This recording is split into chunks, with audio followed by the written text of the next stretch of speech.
ఇప్పుడు that is the second phase. Trend చూస్తుంటే హీరోలకు తప్ప ఇండస్ట్రీలో చాలా మంది క్యారెక్టర్ ఆర్టిస్టులకు కూడా అవకాశాలు లేని పరిస్థితి. ఈవెన్ చాలా పాపులర్ ఆర్టిస్టులకు కూడా మొత్తం బడ్జెట్ అంతా రెమ్యునరేషన్ పరంగా హీరోలో తీసుకుంటున్నారు. ఒక కాన్సెప్ట్ అనేది పెరిగిపోయింది. చాలా మంది పాపులర్ ఆర్టిస్టులకు కూడా అవకాశాలు లేవనేది నడుస్తుంది. ఇప్పుడు అంటే ఈ క్రమంలో కొత్త వాళ్ళకి అవకాశాలు ఇచ్చేవాళ్ళు కూడా లేరు.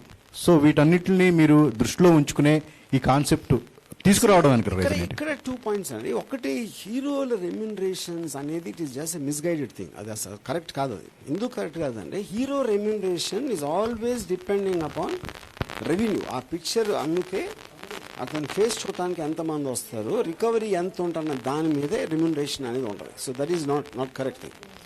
ఇంకోటి, అవకాశాలు లేవు అంటే నా పాయింట్, ఇప్పుడు ఇన్ని సినిమాలు వారానికి 4-5 వస్తూ ఉంటాయి, చిన్న పెద్ద what ever it is.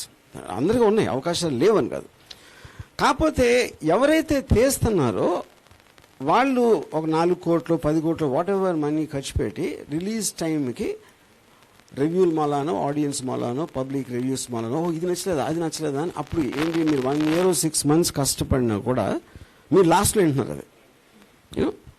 So అప్పుడు అది దాన్ని కట్ చేయడానికి నా మెయిన్ పాయింట్. ఎప్పుడైతే నేను వాళ్ళని ఇన్వాల్వ్ చేశానో, ఎవరైతే చూడటానికి వస్తున్నారో వాళ్ళు తిట్టుకోలేరు కదా.